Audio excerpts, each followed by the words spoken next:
But then we also hear from them like, hey, my teenager just stole the sweatshirt out of this box. This must be a trendy item.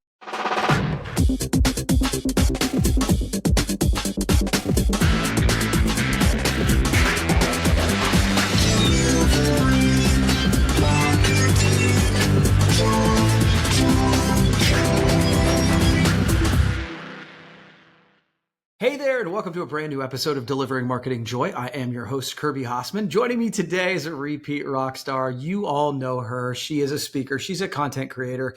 She's a VP of Vendor Relations, Marketing, and Events at American Solutions for Business, Taylor Borst. Thank you so much for joining me. Kirby, good to see you. What a nice intro. Thank you. You bet. I really do always appreciate you coming on, and I always enjoy our conversations. So thanks. Me too. So I want to dive in though.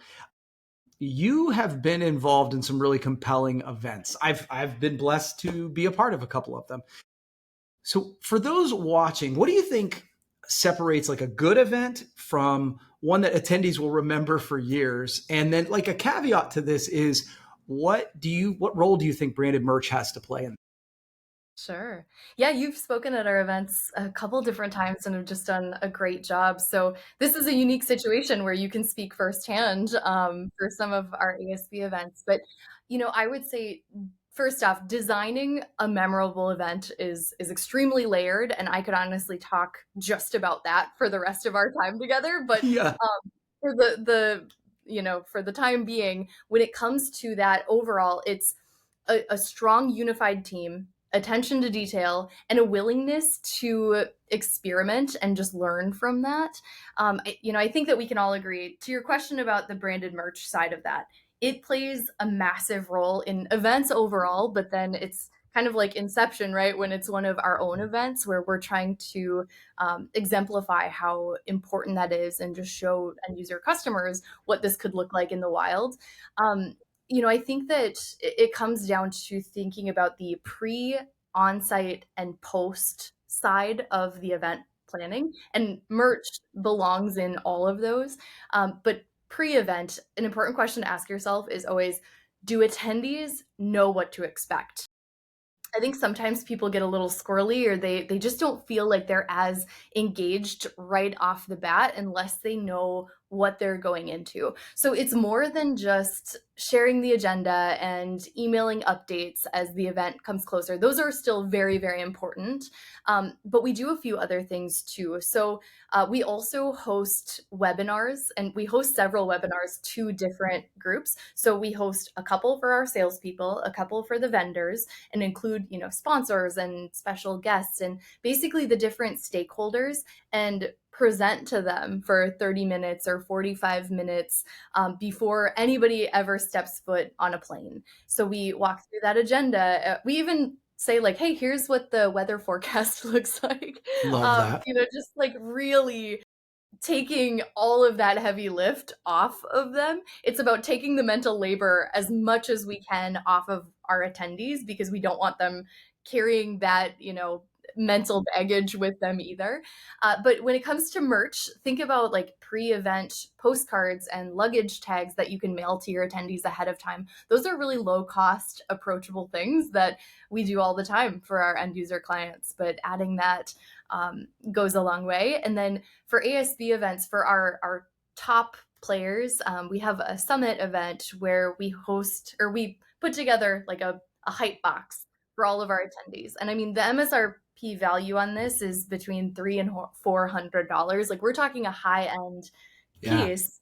And we're incorporating all of these different branded merch items from our partners so that people get to open that up. They get super excited. It's kind of like Christmas morning, they receive all of the pieces. So, they can obviously start posting on social media and get excited about it. And then they see, oh, that person is coming to the event. That's really exciting. But then we also hear from them like, hey, my teenager just stole the sweatshirt out of this box. This must be a trendy item. And, they get to have that collective experience with their family who's not even coming to the event. So we're kind of reaching into people's homes in a way where, we could never accomplish that just at the event itself. So it's something that they get to experience with their families too at home. So really just, yeah, taking that extra step for the pre-event. And then for on-site merch, I mean, this is another thing. I don't want to go down a whole rabbit hole, but we do a ton of stuff for the on-site merch side of it. Um, and ultimately our team is asking, does the merch tell a story? Is there cohesive artwork that we're using across the Yeah. board? We really like to use a unified graphic elements deck for everything, whether it's our team providing or our partners providing. So that's part of our communication strategy on the front end. And something not a lot of people know about is our planning team. We visit each site at least twice before the event ever happens. So we visit it. I mean, a huge part of that is to design a flow in the agenda that makes sense, but also we like to really go and look at the property, the city, the aesthetic. We're paying attention to what color is the carpet, the light fixtures, what sort of graphics are we seeing around the hotel, so that we build that into the actual design of our event. So when somebody comes on site, it's not that we have random signage that you're seeing everywhere. It blends beautifully in a way where it's not like it disappears into the property. It creates this kind of elevated look. Looks And like it's on almost purpose. right, right. Like Yeah. we really planned that out. And a lot of the time we have guests who are staying at the hotel not affiliated, or even the hotel staff come up and say, "Hey, can we buy some of this?" Because it's not just like, oh, a t-shirt on a mannequin. It's custom pillows from Showdown Displays. It's, pieces that really fit in with that in a lifestyle approach too. The other really important part of the on-site merch is it functional? Does it drive behavior? Is it appropriate for the planned activities that you have for that event? I think so often, event planners in general or end user buyers who are putting on an event, they'll scramble and they'll say, "Oh, we need a giveaway. We need a giveaway for whatever." And it's like, okay, well, first, what's the goal you're trying to accomplish, right? So do you want people to take notes during the education sessions? Great. Let's do a custom notebook and pen that is readily available when you arrive. Do you want people to collect products on the trade show floor? Perfect. Let's have a custom trade show bag available at every entrance so that you can grab that easily. It's behavior first, product second. And Mm, so often that is flip-flopped around, and we need to be able to coach end user buyers through that as distributors. yeah. And I mean also suppliers too, because we're all involved in that full experience too. And then finally, the post-show side of things, following up with the attendee list, contact information, info on the products that were shown at that event. Um, you know, the other piece that ASB does really well, and I'm proud of our team's execution, we host shipping stations at every single one of our events. So on the last day, our attendees are able to ship all of their samples back to their homes or offices. So they're not leaving it in the hotel. They don't have to stuff it into their luggage. They don't It's have a to real say, oh, thing. no, sorry, I don't have room for this. They can bring all of that back because our partners are investing thousands and thousands of dollars in just travel and product and the ability to be there. So we want to make sure that really truly lands. Um, and I would just say finally, the last piece of this beyond merch is, as you step away from an event, did the attendees create new connections? Did they learn something? And did they have fun? A person's time and attention is one of the most valuable commodities. And so to respect that through events is extremely important. So just making sure that you're accomplishing all of that is kind of the name of the game. Yeah, this was like a master class. Thank you, Taylor. No, really, this is really good. And I think, a couple things stood out to me before I move on. Number one, I think in any experience, there's buyer's remorse immediately. So you sign up, you buy something until it's delivered. There's a piece of that. And by doing webinars, I'd not thought of that. That's really interesting. I'm kind of taking notes for myself.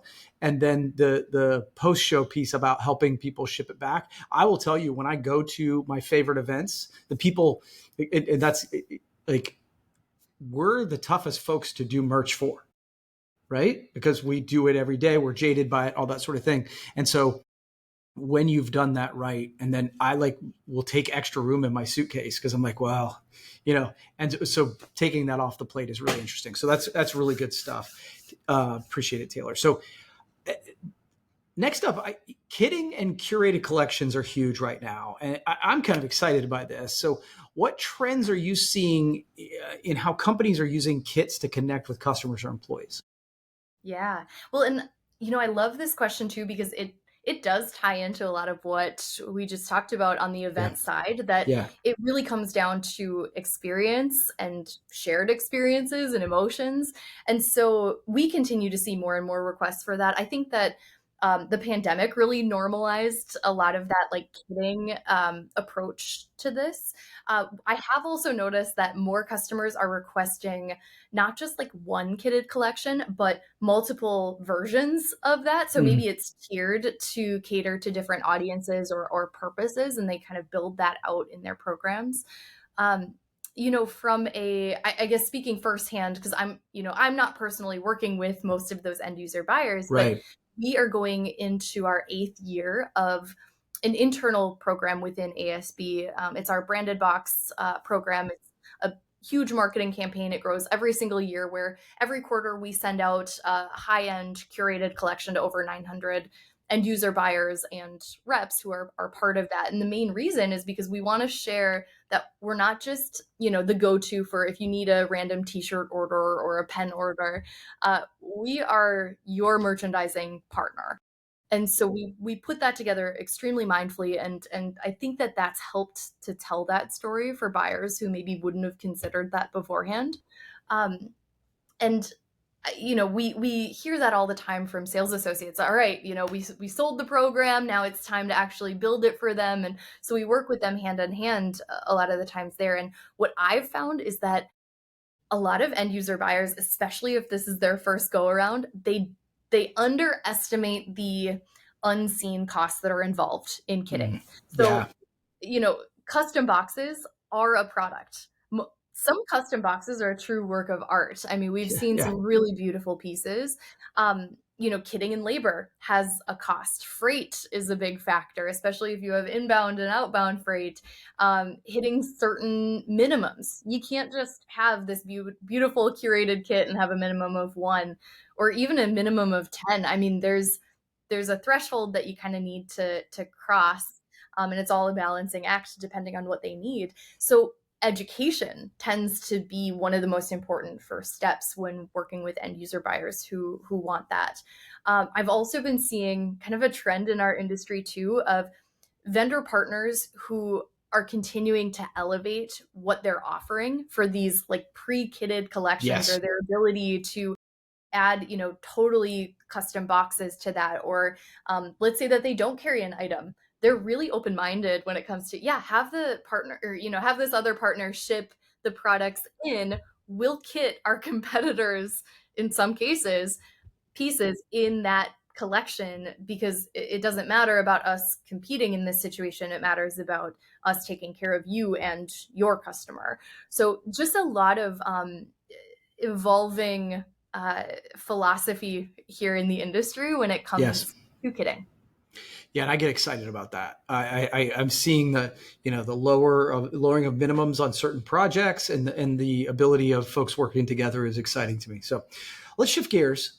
Um, Talking about, because we could talk about branded merch all day, but let's talk a little bit about efficiency and organization, because I know that that's something that you talk a little bit about. And one of the things that you and I've talked about briefly is the zero inbox method, and like the mindset shift that professionals need to make to keep their inboxes and ultimately their heads clear.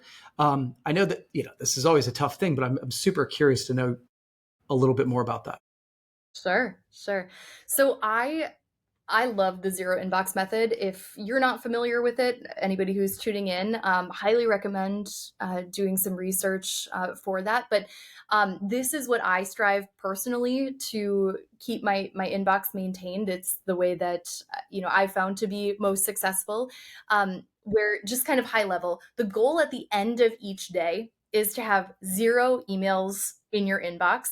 And I know a lot of people are probably listening to this.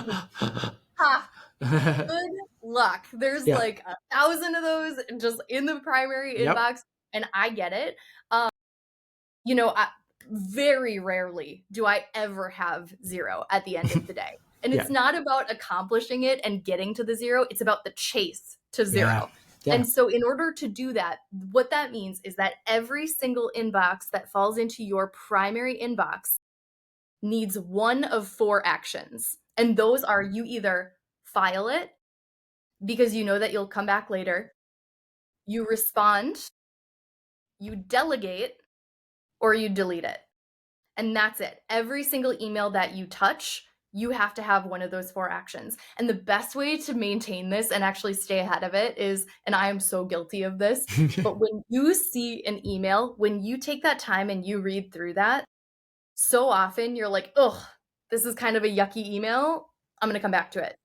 You just wasted however long that took to read that, because the next time you come around to it, you're not going to remember what you read. So you're going to waste Yeah. that time and read it again. So Yep. if you get to the bottom of that message, whatever it is, you have to either file, respond, delegate, or delete it, or else you're just going to keep wasting that time. So that's where, like, if I catch myself working in that circular motion, a lot of the time I will identify it and say, whoa, I have to stop doing that. And even just identifying it is so helpful, right? So that kind of keeps that in motion. And what I've found is that we have several of our team members who are now operating off of that structure. And a lot of the time, you know, I don't like to micromanage my own team and be like, you have to manage it this way, right? But it's when we find that, we're kind of hitting a point where this is maybe a struggle, we're not seeing response rates that, you know, are within our targeted time frame, Yep. right? Let's try the zero inbox method and work towards that. At least we're working toward that goal and being really intentional in how we're operating that. And I have to share while we're recording here that before we hit record, I'm gonna tattle on myself here. I told Kirby, I was like, Kirby, should we even should we even ask this question? Because right now I feel like, you know, I've been traveling the last few weeks, and I personally just feel like I am so behind on my inbox right now. Like if you looked at it, like you have to scroll a couple times. I have some old emails that this Mm, doesn't feel right. And ultimately, I think that the lesson here is that it's not going to be perfect every single time, and it's normal to ebb and flow based on, yes. you know, your travel schedule or your personal schedule. It's not about that being perfect. It's about working toward the goal of how are you doing this in the most efficient way possible. Well, it just goes to show you that right before we record, if you're like, hey, we should take this question out, that Kirby's just going to go, no, I'm going to ask it anyway. No, no. Too bad. Yeah, but it's so when you were talking though, I think about this all the time that you get an email, and I'm talking about myself here, where I'll be like, I'll get to that later. And then you see it there for a couple of days. And then at some point they email you again. Hey, where are we on that? And you're like, oh shit. And then you like go and you answer it. And a week has gone by and you gave the same answer because you haven't really thought that much more about it, if at all. And so had you done that in the first 15 seconds, then, you know, all of those, you know, and so I think all of us have lived through that moment where we're like, had I just done it a week ago, it just would have been done. So I like this. I think this is a really good thing to aspire to. So I appreciate you jumping in and telling on yourself a little bit there. Yeah. Well, and I do have one other piece that I feel like is almost just as important as the zero inbox thing too. Um, Once every year or two, I force myself in a 3-month period, any junk mail that I receive, I'm unsubscribing or blocking. Mm, And it has totally transformed, like, I am not kidding. This might be the bigger piece of advice, actually, because, like, companies will send things oftentimes on, like, a quarterly basis and everything, but, like, you have to be diligent about it and take the time to unsubscribe or block, and the amount of emails that will be lifted, and I know that it seems like, "Oh, it's a junk email, I can just delete it right away." Not worth it. Like, get it out of there. If it's not something that's helping you actually, like, do your business, take that 3 month and just be super diligent about it, and just, like, every year or two. just make Yeah. yourself do it. Yeah, I have not done a good job of that. So I Hard. appreciate that as advice. So Taylor, this has been great. Let's schedule this to do. We need to do this like once a quarter if we can, because I think every time we chat, I feel like I learn something, and I think the audience does too.